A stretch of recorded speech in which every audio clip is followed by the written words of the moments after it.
Hello बच्चों, तो आप सारे कैसे हो। आज हम अपना अकाउंट्स का नया चैप्टर शुरू करने वाले हैं जिसका नाम है अकाउंटिंग इक्वेशन।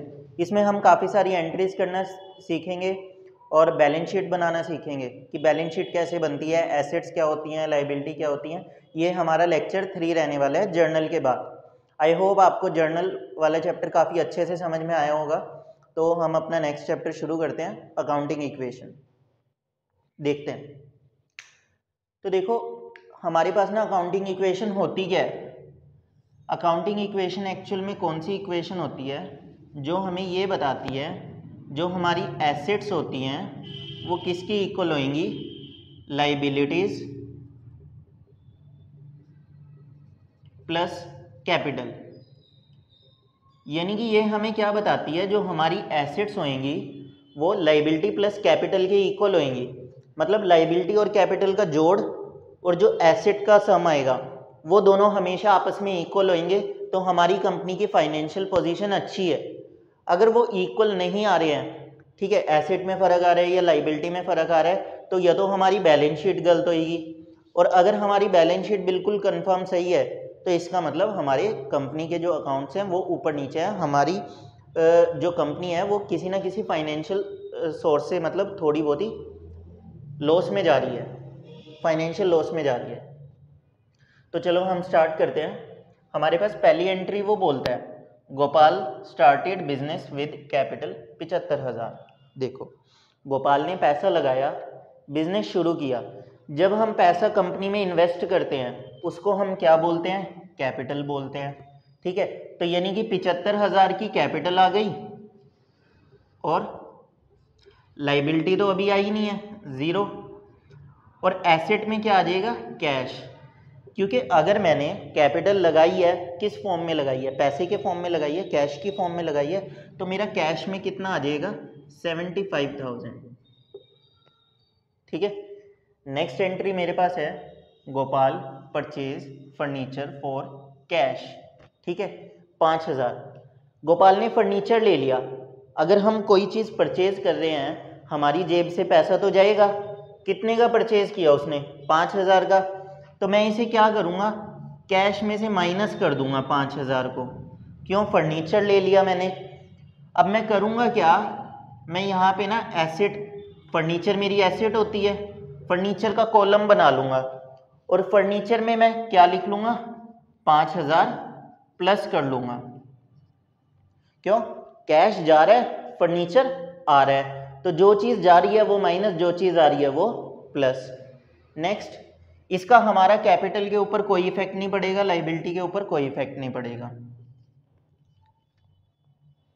Paid rent 1,000। अच्छा देखो, रेंट जो है वो मेरी कंपनी का खर्चा है और ये एक मेरे पास क्या है, एक्सपेंस है।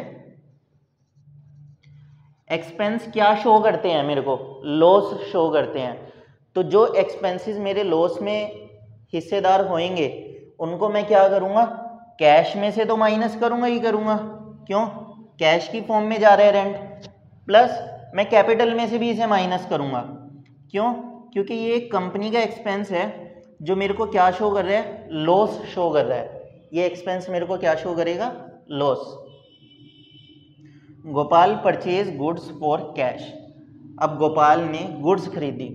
अब कई बच्चों को गुड्स नहीं पता होगा क्या होता है। गुड्स होता है स्टॉक, जो माल हम मंगवा रहे हैं उस सारे माल के अब मैं अलग अलग नाम तो लूँगा नहीं कि मैंने जैकेट्स भी मंगवा ली, शर्ट्स भी मंगवा ली, टी शर्ट्स भी मंगवा ली, जीन्स भी मंगवा ली, तो मैं अलग अलग तो शो नहीं करूँगा। मैं डायरेक्टली बोलूँगा कि हाँ मैंने 20,000 का सामान मंगवा लिया, यानी कि गुड्स मंगवा लिए। तो इसके लिए जो मैं कॉलम बनाता हूँ वो कौन सा होता है, स्टॉक का। ये कॉलम भी मेरा किस में आता है, एसेट में आता है। क्यों, मेरे पास माल पड़ा है, उस माल को बेच के मैं पैसा कमा सकता हूँ, पैसा आएगा मेरे पास, तो वो मेरी क्या होगी, एसेट। क्यों, जिस चीज़ को बेच के मेरे पास पैसा आ सकता है वो मेरी क्या होती है, एसेट होती है। तो 20,000 का तो मेरे पास क्या आ गया, स्टॉक आ गया। तो मैं 20,000 स्टॉक में प्लस कर दूंगा और क्या होएगा बताओ, सोचो सोचो।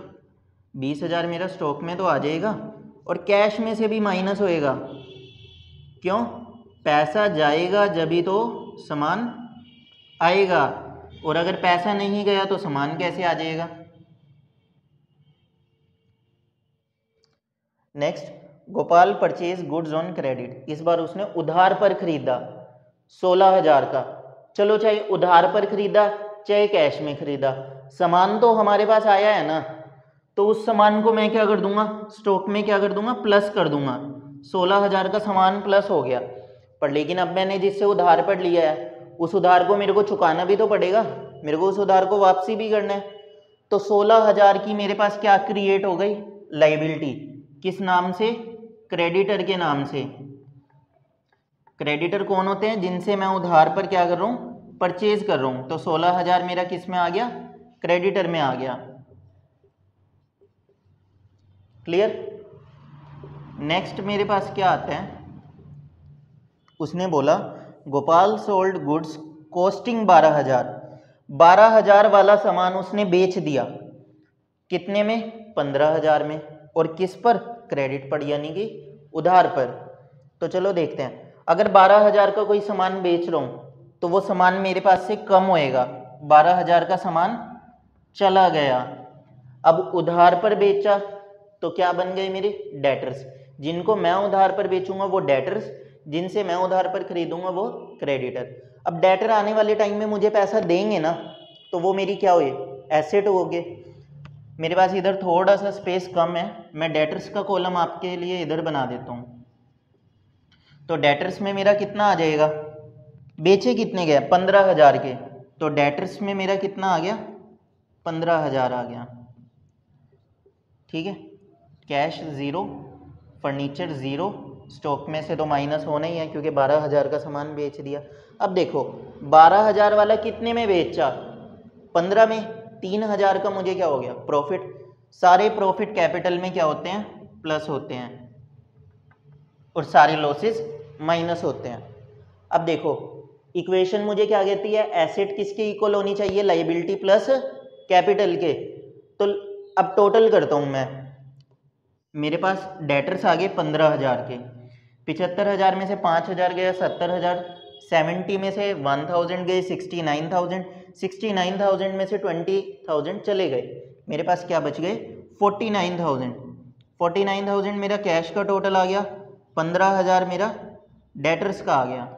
उसके बाद फर्नीचर मेरे पास 5,000 का आ गया, और स्टॉक मेरे पास कितने का आ गया, 20 और 16 36, 36,000 में से 12,000 चले गए, कितने बच गए, 24,000। 24 ही बचेंगे ना। यहाँ पर क्या आ गया, 16,000, और 75,000 में से 1,000 गया, 74, 74 में 3 प्लस कर दिया मैंने, 77,000। अब इन सब का टोटल कर लेते हैं एक बार, 15,000 और 5,000, 20,000। 20,000 को मैंने 24 में प्लस कर दिया, 44,000। 44,000 को मैंने इसमें प्लस कर दिया 83,000। 83,000 मेरा क्या आ गया, इसका टोटल आ गया। और 16,000 और 17,000, 16,000 और 17,000 इसका टोटल अगर मैं करूंगा तो मेरे पास कितना आएगा, 93,000। थोड़ी सी मिस्टेक होगी मेरी, इसका टोटल भी 93 आएगा, है ना, कई बार हो जाती है गलत। अगला क्वेश्चन करने से पहले ना मैं आपको इसी क्वेश्चन की बैलेंस शीट बनाना सिखा देता हूँ। देखो बैलेंस शीट का जो फॉर्मेट रहेगा, यहाँ पर क्या आ जाएगा, लाइबिलिटीज, इस साइड लाइबिलिटीज आती हैं, फिर एक कॉलम बनता है अमाउंट का हमारा, उसके बाद हमारी आती है assets, and then next column मेरे पास किसका आता है, अमाउंट का। थोड़ा सा स्पेस की वजह से मेरा एसेट का कॉलम छोटा बन गया, बाकी कोई इशू नहीं है। मेरे पास लाइबिलिटी क्या है, लाइबिलिटी मेरे पास दो हैं, क्रेडिटर और कैपिटल। मैं यहाँ पर क्या लिखूँगा, कैपिटल। कैपिटल मेरे पास कितने की बन रही है टोटल, 77,000 की। तो यहाँ पर क्या आ गया, 77,000। और नेक्स्ट मेरे पास क्या है, क्रेडिटर्स। क्रेडिटर्स मेरे पास टोटल कितने के आ रहे हैं, 16,000 के। क्लियर। नेक्स्ट एसेट मेरे पास क्या है, कैश है, फर्नीचर है, स्टॉक है और डेटर्स है। कैश है, फर्नीचर है, स्टॉक है, देन डेटर्स हैं। तो कैश में मेरा टोटल कितना बन रहा है 49,000। देन फर्नीचर में मेरा टोटल क्या बन रहा है 5,000 का। स्टॉक में मेरे पास क्या है, स्टॉक में मेरे पास टोटल बन रहा है 24,000 का। एंड मेरे पास डेटर्स जो क्रिएट हो रहे हैं वो कितने के हो रहे हैं 15,000 के। ठीक है, तो अब हम टोटल करके देख सकते हैं। जो इसका टोटल आ रहा है वो 93,000 आ रहा है और इसका टोटल भी मेरे पास कितना आ रहा है 93,000। तो ये मेरे पास क्या बन गई, इस क्वेश्चन की बैलेंस शीट बन गई। बैलेंस शीट में बेसिकली करना क्या है, ये लाइबिलिटीज़ का कॉलम रहेगा, ये एसेट्स का। अगर मेरे पास लाइबिलिटी और हो जाती, क्रेडिटर कैपिटल के अलावा आउटस्टैंडिंग एक्सपेंसेस वगैरह अगर कुछ भी हो जाते तो उनके कॉलम भी मैं इधर बना देता और यहाँ पे मैं अमाउंट डाल देता। ऐसे ही अगर एसेट्स में मेरे पास और कॉलम क्रिएट हो जाते किसी भी चीज़ के, कोई और एसेट मशीनरी वगैरह परचेज कर रहा हूँ मैं, तो उनके भी मैं कॉलम्स इसमें ऐड कर देता, साथ साथ अमाउंट लिखता रहता। पर ये जो हमेशा मेरा ये वाला अमाउंट होएगा, ये हमेशा मेरा अमाउंट इसके इक्वल आएगा। तो वो अमाउंट इक्वल मेरे को क्या बता रहा है, मेरे बिजनेस की या मेरी कंपनी की जो फाइनेंशियल पोजीशन है वो बहुत स्ट्रांग है और बहुत अच्छी है। ये हमारा नेक्स्ट क्वेश्चन है अकाउंटिंग इक्वेशन का। थोड़ा सा मतलब इसमें कैलकुलेशन ज़्यादा होने वाली है, पर चलो देखते हैं, इंटरेस्टिंग है। Assets equals to liability plus capital. ठीक है, और ये मैं बना लेता हूँ इसका ट्रांजैक्शन का कॉलम। ट्रांजैक्शन के कॉलम में मैं ये सारी एंट्रीज लिखूँगा और एसेट्स के कॉलम में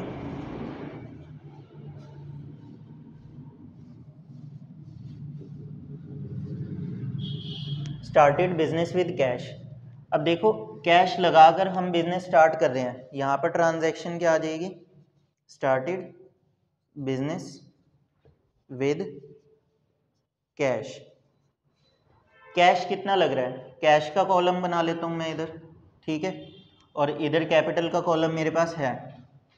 इसमें कैश की बात हो रही है और स्टॉक की बात होगी हमारे पास, बस स्टॉक की बात हो रही है। नेक्स्ट हमारे पास यहाँ पर क्या होंगे, डेटर्स। उधार पर अगर हमने बेचना है तो डेटर्स आ गए। और नेक्स्ट हमारे पास यहाँ पर लाइबिलिटी में क्या आ जाएंगे, क्रेडिटर्स आ जाएंगे।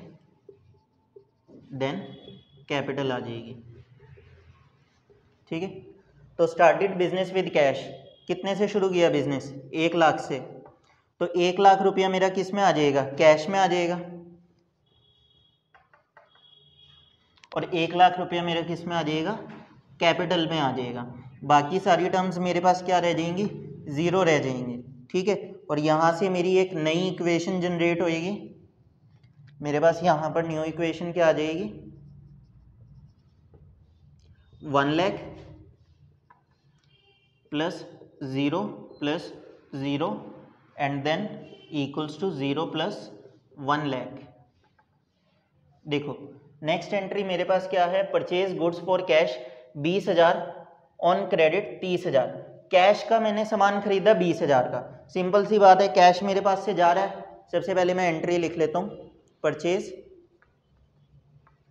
गुड्स फॉर कैश 20,000 का कैश पर एंड ऑन क्रेडिट 30,000। ठीक है, तो परचेज किया मैंने सामान 20,000 का, तो मेरे पास से 20,000 तो जा रहा है ना कैश में से, तो मैं कैश में से 20,000 को माइनस कर दूंगा। ठीक है, प्लस मेरे पास स्टॉक आ रहा है 20,000 का, स्टॉक में मैं 20,000 को प्लस कर दूंगा। उसके बाद 30,000 का मैं उधार पर परचेज कर रहा हूँ, उधार पर मेरे क्या बढ़ जाएंगे, क्रेडिटर्स। तो 30,000 मेरे किस में आ गए, क्रेडिटर में आ गए। और 30,000 में किस में लिख दूंगा, स्टॉक में।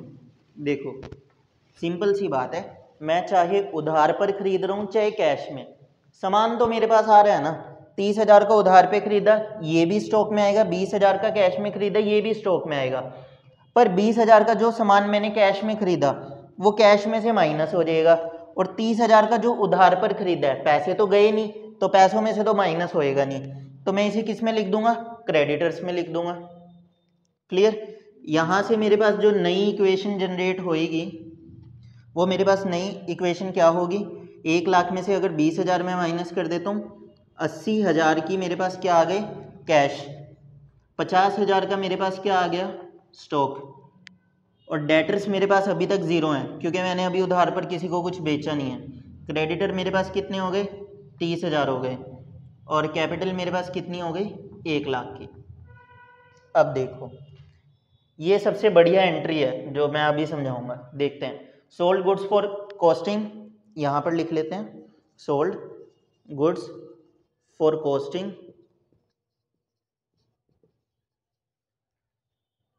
$10,000 एंड ऑन क्रेडिट कॉस्टिंग 15,000।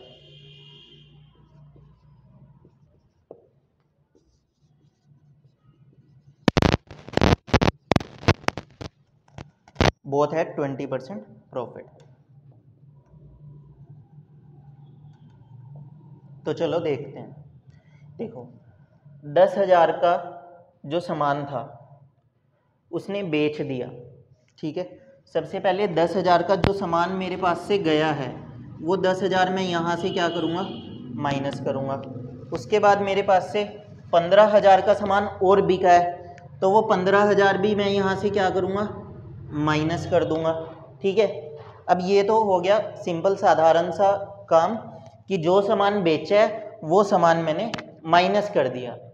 अब देखो 10,000 का 20% प्रॉफिट पर, 10,000 का अगर मैं 20% निकालूंगा तो मेरे पास कितना आ जाएगा ये 2,000, यानी कि 10,000 वाला सामान कितने में बेचा 12,000 में, और ये किस में बेचा कैश में। तो कैश में कितना प्लस हो जाएगा 12,000, क्योंकि 10,000 वाला सामान मेरा 12,000 में बिक रहा है, 12,000 रुपये मेरे पास कैश आ रहा है तो कैश में प्लस हो गया। अब जो 2,000 का प्रॉफिट हुआ, मैंने आपको पिछले क्वेश्चन में बताया था सारे प्रॉफिट कैपिटल में प्लस होंगे, चाहे वो उधार पर बेचा हुआ है चाहे वो नगद बेचा हुआ है। तो 2,000 का जो प्रॉफिट है वो मैं कैपिटल में प्लस कर दूंगा, ठीक है। नेक्स्ट 15,000 का सामान 20% प्रॉफिट पे, 15 टू 30 यानी कि 3,000 का प्रॉफिट, 3,000 का प्रॉफिट और आ जाएगा यहाँ पे, ठीक है। और 15 वाला फिर कितने में बेच दिया मैंने 18,000 में, और वो भी उधार, तो डेटर्स मेरे पास कितने आ गए 18,000। तो न्यू इक्वेशन जो मेरे पास जनरेट होएगी वो क्या होएगी 80,000 और 12,000 92,000, और 50 और 10 60, नहीं 50 में से 10 गया 40, 40 में से 15 गया कितना बचा बताओ 25। नेक्स्ट 18,000 के क्या आ गए मेरे पास डेटर्स आ गए, और देन 30,000 मेरे पास क्रेडिटर्स हो गए, और 1 लाख 2,000 और 3,000 1,05,000 की मेरे पास टोटल क्या हो गई कैपिटल हो गई। अब मैं इनका टोटल कर लेता हूँ, देखो 92,000 और 18,000 मेरे पास कितना हो गया 1,10,000, 1,10,000 में 25,000 प्लस करूँगा 1,35,000, 1,35,000 मेरे पास किसका टोटल आ गया एसेट साइड का। अब मैं इसका प्लस करूँगा 1,05,000 और 30,000, 1,35,000 ही मेरे पास किसका टोटल हो गया लाइबिलिटी साइड का। यानी कि मेरा क्वेश्चन बिल्कुल करेक्ट है, क्यों क्योंकि एसेट किसके इक्वल आ गई मेरी लाइबिलिटी प्लस कैपिटल के।